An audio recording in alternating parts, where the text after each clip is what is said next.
നമുക്ക് അലീനയുടെ നല്ലൊരു കഥ കേട്ടാലോ? വീഡിയോ ഇഷ്ടപ്പെടുവാണെങ്കിൽ ഒന്ന് ലൈക്ക് ചെയ്ത് ഹൈപ്പ് ചെയ്യാൻ മറക്കരുതേ. അതോടൊപ്പം തന്നെ ആദ്യമായി കാണുന്നവരാണെങ്കിൽ സബ്സ്ക്രൈബ് ചെയ്യാനും മറക്കരുത് കേട്ടോ. അങ്ങനെ റീത്താമ്മ ടെൽസമ്മോളെയും കൂടി വീട്ടിലേക്ക് പോരണ സമയത്ത് ടെൽസമ്മോള് പറഞ്ഞു, ഇപ്പൊ പോരേണ്ടിയിരുന്നില്ല, അവിടെ നിന്നാ മതിയായിരുന്നു, പപ്പായുടെ അടുത്ത് നിൽക്കായിരുന്നു. ഇതേ ടെൽസെ, നിന്നോടൊരു കാര്യം ഞാൻ പറഞ്ഞിട്ടുണ്ട്. നിന്നോട് എന്ത് പറഞ്ഞിട്ട് ഞാൻ ഇവിടേക്ക് കൂട്ടിക്കൊണ്ടുപോയത്? അതും പറഞ്ഞ് ടെൽസെ കുറ്റപ്പെടുത്തോണ്ട് റീത്താമ്മ. അങ്ങനെ റീത്താമ്മ വീട്ടിലേക്ക് വന്നിട്ട് എന്ത് ചെയ്തു? തൻ്റെ സഹോദരന്മാരെല്ലാം ഫോൺ വിളിക്കുകയാണ്. ഫോൺ വിളിച്ച് അവരോടൊക്കെ കാര്യം പറയണം. എല്ലാവരും കൂടെ ഉടനെ വീട്ടിലേക്ക് വരണമെന്ന് പറഞ്ഞു. അങ്ങനെ കുറച്ച് സമയം കഴിഞ്ഞ് കഴിഞ്ഞപ്പോഴത്തേനും അവർ ഓരോരുത്തരായിട്ട് വീട്ടിലേക്ക് വരാൻ തുടങ്ങി. അപ്പം എൽസമ്മയുടെ വീട്ടിലേക്കാണ് എല്ലാവരും കൂടെ വരുന്നത്. അപ്പം താൻ കുളത്തൂപ്പുഴയിൽ പോയി കണ്ടതിൻ്റെ അലീനയെ കണ്ടതിൻ്റെ ഒരു ദൃക്സാക്ഷി വിവരണമൊക്കെ അതിനോടകം നടത്തി കഴിഞ്ഞിട്ടുണ്ടായിരുന്നു. അങ്ങനെ ഒടുവിൽ എല്ലാവരും കൂടെ കൂടിയിട്ട് എൽസമ്മയുടെ മക്കളും എല്ലാവരും കൂടെ കൂടിയിട്ട് അവിടെ ഒത്തുകൂടുകയാണ്. കുറച്ച് കഴിഞ്ഞപ്പോഴത്തേനും സേവിച്ചനും വന്നു. അങ്ങനെ അവരുടെ പ്രധാനപ്പെട്ട ചർച്ചയെന്ന് പറഞ്ഞിട്ടുണ്ടെങ്കിൽ അലീനയായിരുന്നു.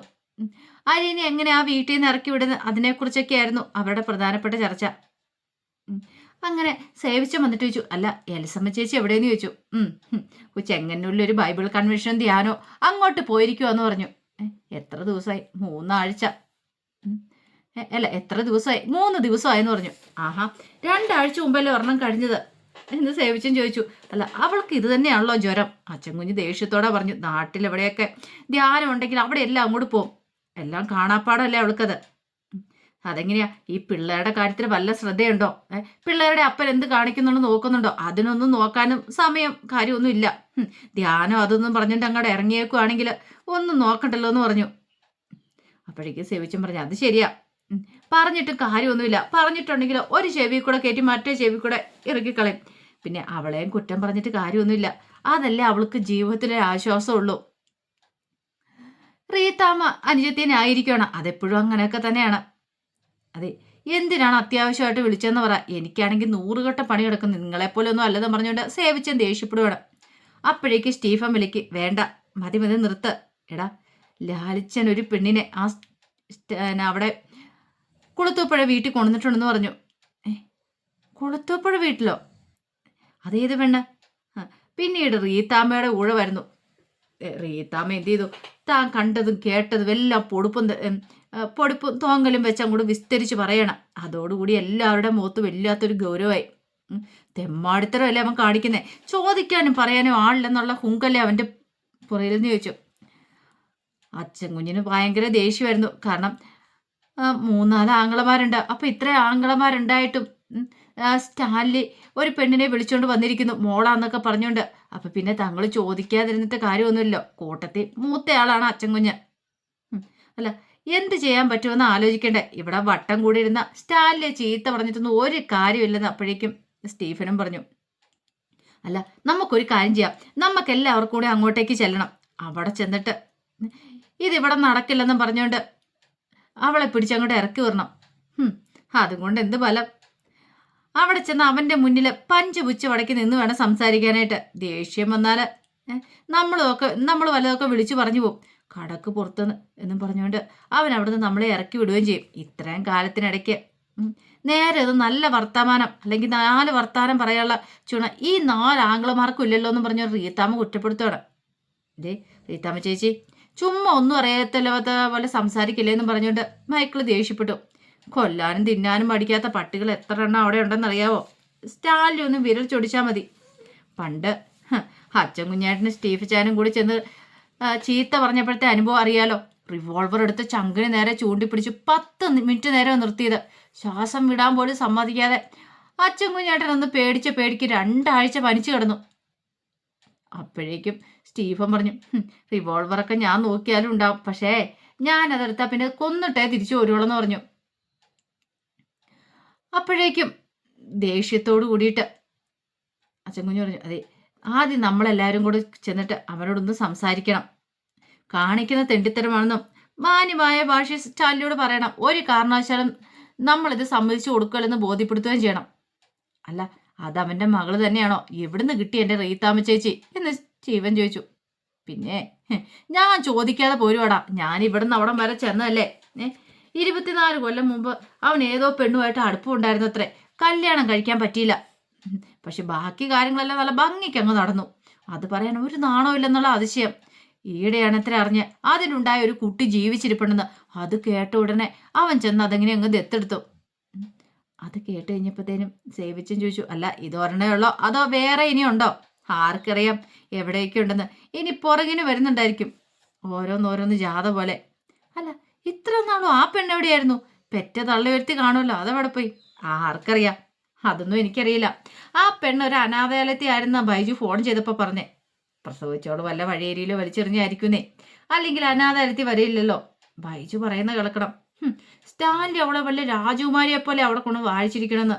അവൾക്ക് കിടക്കാനുള്ള മുറി ഗസ്റ്റ് റൂമാ. എൻ്റെ പൊന്നെ, ആ മുറിയെന്ന് കാണണം. അത് വേണ്ട, എല്ലാ കാര്യങ്ങളും അവൾക്ക് വേണ്ടി ചെയ്തു കൊടുക്കുന്നുണ്ട്. പുതിയ കുറേ ഡ്രസ്സൊക്കെ വാങ്ങിച്ചു കൊടുത്തിട്ടുണ്ട് ദുഷ്ടൻ. അല്ല പൊന്നിയുടെ ഒരു കാര്യം വിവരമൊന്നും അറിഞ്ഞിട്ടില്ലേ? അവതക്കുട്ടിച്ചാൻ വന്നിട്ടുണ്ടായിരുന്നു. അവളെ അവിടെ നിന്ന് പറഞ്ഞയക്കാൻ വേണ്ടി കച്ചു കെട്ടി വന്നതാ. അവളാരാ മോള്? പഞ്ചാര വർത്താനം പറഞ്ഞ് കിളവനെ അങ്ങോട്ട് കയ്യിലെടുത്തു. അവളവിടെ ഭരണം തുടങ്ങിയത്രേ. എൻ്റെ അപ്പൻ്റെ സ്വത്താണെന്ന് പറഞ്ഞ് അവൾ അവിടുത്തെ ജോലിക്കാരെല്ലാം തട്ടിക്കേറിയെന്ന. മര്യാദ പഠിപ്പിക്കാൻ ചെന്നോ? ഇതെല്ലാം ബൈജു പറഞ്ഞെന്ന് പറഞ്ഞു. ആഹാ, ഇതിങ്ങനെ പോയ അവസാനം അവളുടെ കയ്യിലിരിക്കുമല്ലോ തോട്ടം ബംഗ്ലാവെന്ന് പറഞ്ഞു. അപ്പോഴേക്കും ടെലസമോൾ അങ്ങോട്ട് വന്നു.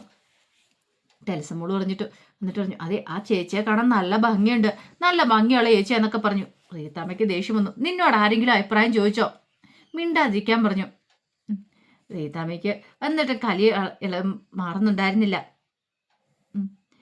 പിന്നീട് റീത്താമ്മ പറഞ്ഞു, ഇങ്ങനെ പോയിട്ടുണ്ടെങ്കിൽ എൽസാമ്മയും പിള്ളേരും വഴിയാധാരമാവും. അതിനു മുമ്പ് എന്താന്ന് വെച്ചാൽ നമ്മളെല്ലാവരും കൂടി വേണ്ടിയിട്ട് ഒരു തീരുമാനം എടുക്കണം. കാരണം അവളെല്ലാം കൂടെ കൊണ്ടായി പിന്നെ നമ്മുടെ എൽസമ്മ കരഞ്ഞുകൊണ്ടിരിക്കേണ്ടതായിട്ട് വരുമെന്ന് പറഞ്ഞു. അപ്പോഴേക്കും അച്ഛൻ കുഞ്ഞൊന്ന് ആലോചിച്ചു. എന്നിട്ട് ആ കട്ടി മീശയൊക്കെ ഒന്ന് ഇങ്ങനെ പിരിച്ചിട്ട് പറഞ്ഞു, ആ മൂർഖൻ്റെ അടുത്തൊരു കാര്യം പറഞ്ഞ് സമ്മതിപ്പിക്കാൻ അത്ര പെട്ടെന്നൊന്നും പറ്റത്തില്ല. പിന്നെ ഒരു വഴിയുള്ള നമ്മൾ ബന്ധുക്കൾ ഒരു 10-25 പേര് എന്ന് അവനെ ചോദ്യം ചെയ്യുക. അങ്ങനെയാണെ വലിയ കുഴപ്പമില്ലാന്ന് പറഞ്ഞു. ഇതൊരു കുഴഞ്ഞു പറഞ്ഞ പ്രശ്നമാണെന്ന് ഇത്രയും വിചാരിച്ചില്ല. എന്തൊരു ഇതാ. പൊന്നിലുകാരായാലും കൂടെ നമുക്ക് വിളിക്കാം. കിളവന്റെ കാര്യം പോട്ടെ, അയാൾക്കിനി എത്ര കാലമുണ്ട്, ബാക്കിയുള്ളവരുണ്ടല്ലോ, അവരെ കൂടെ വിളിക്കാം. അല്ല ഈ സ്റ്റാലിൽ കാണിക്കുന്ന ചെറ്റത്തരത്തിനല്ലാത്ത നമുക്ക് കൂട്ടു നിൽക്കാനൊന്നും പറ്റത്തില്ലല്ലോ. ഇത് കേട്ടതും സേവിച്ചും പറഞ്ഞു, അല്ല അയാളൊരു പട്ടാളക്കാരനല്ലേ? 25 50 പേരെ കണ്ട അയാൾ പേടിക്കുമെന്ന് ചോദിച്ചു. അതൊക്കെ പണ്ട് എന്ന് അച്ഛൻ കുഞ്ഞു പറഞ്ഞു. അതെ, ഇനി അയാളെ ഇങ്ങനെയാ മുന്നോട്ട് പോകുന്നെങ്കിൽ, അയാൾ നമ്മളുടെ അടുത്ത് എന്തെങ്കിലും പറയാൻ വന്നിട്ടുണ്ടെങ്കിൽ, നമ്മളെ പേടിപ്പിച്ചിട്ടുണ്ടെങ്കിൽ പോലീസിൽ അവനെതിരെ നമ്മൾ പരാതി കൊടുക്കണമെന്നേ. വികാരി അച്ഛൻ്റെ അടുത്ത് ഈ പ്രശ്നം പറയണം. പിന്നെ അത് കൂടാതെ രാഷ്ട്രീയക്കാരും ഒക്കെ ഉണ്ടല്ലോ, അവരെയൊക്കെ നമ്മൾ ഇതിനകത്തും കൂടെ ഇടപെടുത്തണം. എല്ലാ വസ്തുനിന്നും സമ്മർദ്ദം വന്നു കഴിയുമ്പോഴേ അവൻ അടിതെറ്റും. മറ്റുള്ളവരുടെ മുന്നിൽ അവൻ ശരിക്കും നാറും. അങ്ങനെ വന്നു കഴിയുമ്പോൾ പിന്നെ അവന് അവളെ ഇറക്കി വിടാതിരിക്കാൻ പറ്റില്ല. അവൻ വലിയ അന്തസ്സും അഭിമാനവും ഒക്കെ പറയുന്നവനല്ലേ. അപ്പോഴേക്കും മൈക്കിൾ അടുക്കലേക്ക് കയറിട്ട് പറഞ്ഞു, അതൊക്കെ ശരി തന്നെ, പക്ഷെ നമ്മുടെ ഡിമാൻഡ് എന്താന്ന് കൂടി ഒന്ന് പറയണം. അത് ശരിയാ, കാര്യം എല്ലാവരും കൂടെ കൂടിച്ചേർന്നിങ്ങനെ ആലോചിക്കുന്നുണ്ട്. എന്താ ഏതാന്നും അറിയത്തില്ലല്ലോ. അതെ, സ്റ്റാലിയുടെ സന്തതിയാണെങ്കിൽ ശരി, അല്ലെങ്കിൽ ശരി, അവളെ അവിടുന്ന് മാറ്റുക. എന്തെങ്കിലും കോമ്പൻസേഷൻ കൊടുത്തിട്ട് യാതൊരു കാരണവശാലും ഇനി ആ വീട്ടിലേക്ക് വരാനോ അല്ലെങ്കിൽ അവിടെ ഒരു ശല്യം ഉണ്ടാക്കാനോ വരത്തില്ലെന്ന് മുദ്രപത്രത്തിൽ എഴുതി ഒപ്പിടിച്ചു വയ്ക്കാം. അച്ഛൻ കുഞ്ഞ് പറഞ്ഞ കാര്യമായിരുന്നത്. കാരണം അച്ഛൻ കുഞ്ഞിന് അങ്ങനെയാണ് പറയാൻ തോന്നിയത്. ഒരു കാരണവശാലും അലീനെ ആ വീട്ടിൽ യാതൊരു കാരണവശാലും അധികാരം സ്ഥാപിക്കാനായിട്ട് പാടില്ല. അതെ, അതൊന്നും പോരാ, അത് മാത്രമൊന്നും പോരാ. റബ്ബർ തോട്ടത്തിൻ്റെ കാര്യത്തിലൊരു തീരുമാനം എടുക്കണം. അത് റബ്ബർ തോട്ടം കാര്യങ്ങളൊക്കെ ഉണ്ടല്ലോ. ഉള്ള സ്വത്ത് 5 ഭാഗിച്ചാൽ അതിൽ 4 ഭാഗം, ഇല്ലെങ്കിൽ ഒരു 5 ഭാഗം വേണമെങ്കിൽ 5 ഭാഗം കിട്ടുമെങ്കിൽ നല്ല കാര്യം. 5 ഭാഗം കിട്ടിയേ തന്നെ, അങ്ങോട്ട് ചെന്നാലും മതി എന്ന് അച്ഛൻ കുഞ്ഞു പറഞ്ഞു. 4 4 ഭാഗമെങ്കിലും എൽസമ്മയുടെ മക്കളുടെ പേരിലേക്ക് തീരെഴുതി വെപ്പിക്കണം. ഇല്ലെങ്കിൽ നാളെ വേറൊരുത്തി വന്നാലോ, അവള് വന്നിട്ട് എന്ത് ചെയ്യും? ഇതെല്ലാം കൂടെ അങ്ങോട്ട് തട്ടിയെടുക്കില്ലേ? ഇപ്പോൾ ഒരുത്തി കയറി വന്നു, നാളെ വേറെടുത്തി, ഇങ്ങനെ വാലെ ഓരോരുത്തിമാർ വന്നുകൊണ്ടിരിക്കും. അപ്പോഴേക്കും മൈക്കിൾ റീത്താമ്മയോട് ചോദിച്ചു, അല്ല ഞാനൊരു കാര്യം ചോദിച്ചോട്ടെ, ഈ മൈക്കിൾ ഈ സ്റ്റാലിൻ ഇതിനെന്തെങ്കിലും സമ്മതിച്ചില്ലെങ്കിൽ എന്ത് ചെയ്യും? അത് ശരിയാ, അങ്ങനെ എന്തേലും സംഭവിച്ചിട്ടുണ്ടെങ്കിൽ എന്ത് ചെയ്യണമെന്നറിയാം. സമയം മക്കളും കൂടി കുളത്തൂപ്പുഴ ചെന്ന് അവൻ്റെ ബംഗ്ലാവിലേക്ക് തിരിയുന്ന റോഡരിയിൽ പന്തൽ കിട്ടി അങ്ങോട്ട് സത്യാഗ്രഹം ഇരിക്കണം. ഇത് കേട്ട് കഴിഞ്ഞപ്പോഴത്തേനും ഏലിയാസ് പറഞ്ഞു, നമ്മൾ ആദ്യം ചെല്ലുമ്പോൾ തന്നെ വികാരി അച്ഛനെ, രാഷ്ട്രീയക്കാരനെ, അവരെ എല്ലാവരും കൂടെ കൂട്ടിക്കൊണ്ടങ്ങ് ചെല്ലണം.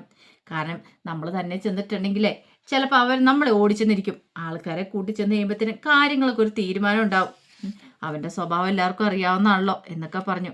എല്ലാവരും കൂടെ ചിന്തിച്ച് കഴിയുമ്പോൾ ശരിയാണ്, എത്രയും പെട്ടെന്ന് തന്നെ ഇറക്കി വിടാം, ഒരു നല്ല കാര്യമായിട്ട് അവർക്ക് തോന്നുകയും ചെയ്തു.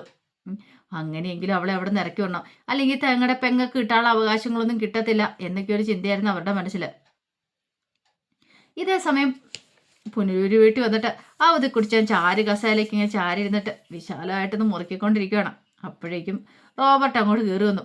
എടാ, ആരായിരുന്നടാ ഫോണിൽ? കുറേ സമയം ആയല്ലോ. ഓ, അത് അഞ്ജലിന്ന് റീത്താമച്ചയെ വിളിച്ചെന്ന് പറഞ്ഞു. എന്താടാ? അല്ല, കുളത്തൂപ്പുഴ വീട്ടിലൊരു പെണ്ണിനെ കൊണ്ടുപോയി ലാലിച്ചായൻ താമസിപ്പിച്ചിട്ടുണ്ടെന്ന്, അതിൻ്റെ കാര്യത്തെക്കുറിച്ച് പറയാനാ. ഓ, അതിപ്പോഴാണോ അവരറിയണേന്ന് ചോദിച്ചു. അല്ല, അപ്പച്ചൻ എന്തായി പോയിട്ട്? അത് ചോദിക്കാൻ വേണ്ടി ഞാൻ വന്ന. അല്ല, അപ്പച്ചൻ പോയ കാര്യമൊന്നും പറഞ്ഞില്ല. എടാ, ചുമ്മാതെ എന്തിനാ മറ്റുള്ളവർക്ക് മനപ്രയാസം ഉണ്ടാക്കുന്നതെന്ന് വിചാരിച്ചാ പറയാത്തെ. അപ്പച്ച, ഈ ലാലിച്ചാൻ എന്ത് പോക്രത കാണിച്ചു വെച്ചിരിക്കുന്നത്? സാമാന്യ വിവരമുള്ള മനുഷ്യർ കാണിക്കുന്ന പരിപാടിയാണോ? എടാ, അവനൊരു വിവരക്കേട് കാണിച്ചു, ഒത്തിരി കാലം കൂടിയല്ലേ. അത് കുട്ടിച്ചാനും അങ്ങനെ വിട്ടുകൊടുക്കാനായിട്ട് ഉദ്ദേശിച്ചിട്ടുണ്ടായിരുന്നില്ല. അപ്പച്ച, ഒരുമാതിരി വർത്താനം പറയരുത് കേട്ടോ, ഇത് നമ്മുടെ കുടുംബത്തിന് അഭിമാന പ്രശ്നമല്ലേ. എടാ, നീ പറഞ്ഞ ശരിയൊക്കെ തന്നെയാ, പക്ഷെ ചില നേരത്ത് നമുക്ക് ഈ അഭിമാനം കാത്തു സൂക്ഷിക്കാൻ പറ്റാതെ വരുമെന്ന് പറഞ്ഞു. ഇതെന്താ, അപ്പച്ചനപ്പം ലാലിച്ചാനായിരിക്കുവാണോ? അപ്പോഴേക്കും അവിടേക്ക് ഒരു ജീപ്പ് വരുന്നുണ്ട്. ഓഹോ, ആൽബിയാണല്ലോ, അവനും വിവരം അറിഞ്ഞോന്ന് ചോദിച്ചു. അപ്പോഴേക്കും അത് കുടിച്ചാനും മനസ്സിലായി ഇതെല്ലാവരും കൂടെ ഒത്തോണ്ടുള്ളൊരു പരിപാടിയാണ്. അങ്ങനെ ആൽബർട്ടിന് ജീപ്പ് മുറ്റത്തേക്ക് വന്ന് നിന്നു. ഓടി വന്നു. പിന്നീട് ജീപ്പിൽ നിന്ന് ഇറങ്ങിയിട്ട് അയാൾ അങ്ങോട്ട് വന്നിട്ട് പറഞ്ഞു, അതെ അപ്പച്ചാൻ, ഞാനൊരു വിവരം. അപ്പോഴേക്കും അത് കുടിച്ചാൻ വിലയ്ക്ക് വേണ്ട വേണ്ട, ഇനി നീ ഒന്നും പറയണ്ട, എനിക്കെല്ലാം മനസ്സിലായി. ലാലിച്ചൻ്റെ ഒരു മോള് അവൻ്റെ കൂടെ കുളത്തോപ്പുഴ താമസിക്കാൻ വന്നിട്ടുണ്ട്. അതറിഞ്ഞിട്ട് നീ ഇങ്ങോട്ടേക്ക് വന്നതല്ലേ. എടാ, അവൻ്റെ കല്യാണത്തിന് മുമ്പ് ഒരു കൈത്തെറ്റ് സംഭവിച്ച ഒരു അനാഥ മന്ദിരത്തിലായിരുന്നു അവൾ കഴിഞ്ഞ 23 കൊല്ലം. ഇപ്പോഴാ ലാലിച്ചൻ അതറിഞ്ഞേ. അപ്പോഴവൻ ഇങ്ങോട്ട് പോയി കൂട്ടിക്കൊണ്ട് വന്നു. എൻ്റെ അപ്പച്ചൻ ലാലിച്ചാനോട് ചോദിക്കായിരുന്നില്ലേ ഇങ്ങനൊരു നാണം കെട്ട ഏർപ്പാടിന് പോകേണ്ട കാര്യം ഉണ്ടായിരുന്നെന്ന്. ഇതിൻ്റെ ഒരു കുറവും കൂടെ ഉണ്ടായുള്ളൂ. ആൽബർട്ടിന് അങ്ങോട്ട് ദേഷ്യം സഹിക്കാൻ പറ്റുന്നുണ്ടായിരുന്നില്ല. സത്യം പറയാലോ, ഞാനിത് ചോദിക്കാൻ ചെന്ന, പക്ഷെ ആ പെങ്കൊച്ചിൻ്റെ മുഖത്തോട്ട് നോക്കിയപ്പോൾ പിന്നെ എനിക്കൊന്നും ചോദിക്കാൻ തോന്നിയില്ല. ലാലിച്ചൻ്റെ മോളാന്ന് പറഞ്ഞാൽ പോരാ, നല്ല അസ്സല് മോള്. ഇത്രയും കാലം അനാഥ മന്ദിരത്തിൽ കിടന്ന് കഷ്ടപ്പെട്ടല്ലേ, ഇനി അവൾ കുറച്ചു കാലം അവളുടെ അപ്പൻ്റെ കൂടെ ജീവിക്കട്ടാ. ഓ, അപ്പച്ചനും അവളുടെ സൈഡാണല്ലേ. എടാ, നമുക്ക് അങ്ങനെയല്ലേ പറ്റത്തുള്ളൂ. അവളെ പരിചയപ്പെട്ട് കഴിഞ്ഞാൽ നമ്മൾ പിന്നെ അവളുടെ സൈഡാ. എൻ്റെ സ്ഥാനത്ത് ഈ പറയുന്ന നീ ആണെങ്കിലും ഡോബിച്ചനാണെങ്കിലും അവളുടെ കക്ഷി ചേരുമെന്ന് പറഞ്ഞു. നാണമില്ലോ അപ്പച്ചനത് പറയാനായിട്ട്. ലാലിച്ചാനോട് തെറ്റുപറ്റി തിരുത്തേണ്ട ആളല്ലേ. നാട്ടുകാരടഞ്ഞ് എന്ത് മാനക്കേടാണെന്നറിയാവോ. ആൽബർട്ടിന് അങ്ങ് സഹിക്കാൻ പറ്റുന്നുണ്ടായിരുന്നില്ല. അപ്പച്ചൻ ചെന്ന് അവളെ ഒഴിവാക്കി വിടുന്നതിന് പകരം സപ്പോർട്ടും ചെയ്തിട്ട് ഇങ്ങോട്ടേക്ക് പോന്നിരിക്കുന്നു. ദേ, ഒരു കാര്യം ചെയ്യണം, അപ്പച്ചൻ പോയി ലാലിച്ചനോട് പറ, കുടുംബത്തിന് അപമാനം വരുത്തി വെക്കല്ലേന്ന്. അല്ല, അപ്പച്ചൻ അതിനൊന്നും ധൈര്യമില്ലല്ലോ അല്ലേ, മുട്ട് വരയ്ക്കുമല്ലോ അല്ലേ. ഓ, എൻ്റെ മുട്ട് വരയ്ക്കാനോ? എടാ, എനിക്ക് അതിൻ്റെ ആവശ്യമൊന്നും ഇല്ലാന്ന് പറഞ്ഞു. പിന്നെ അപ്പച്ചൻ ഇതൊക്കെ ഇങ്ങനെ പറയും. അപ്പച്ച, പക്ഷെ ഞങ്ങൾക്ക് ആവശ്യമുണ്ട്, അപ്പച്ചെന്ന് ചെന്ന് പറഞ്ഞേ മതിയാവുള്ളൂ. അങ്ങനെയാണ് നീയൊക്കെ പോയി പറയടാ, എനിക്കിപ്പോൾ അവളെ പറഞ്ഞുകൊണ്ട് വലിയ കാര്യമൊന്നും ഇല്ലാന്ന് പറഞ്ഞു. എനിക്കൊരു നാണക്കേടും ഇല്ല അവളവിടെ ഇരിക്കുന്നില്ല എന്ന് അത് കുടിച്ചാൻ തീർത്ത് പറഞ്ഞു. റോബർട്ടിനും ആൽബിക്കുമൊക്കെ എന്ത് ചെയ്യണമെന്ന് അറിയണ്ടായിരുന്നില്ല. അപ്പോൾ അതിൻ്റെ കഥകളൊക്കെയാണ് കാണാൻ പോകുന്നത്. ആ വിശേഷങ്ങൾക്കായി നമുക്ക് എല്ലാവർക്കും കാത്തിരിക്കാട്ടോ. ഒരിക്കൽ കൂടി എല്ലാവർക്കും ശുഭദിനം നേർന്നുകൊണ്ട് നിർത്തുന്നു. നന്ദി.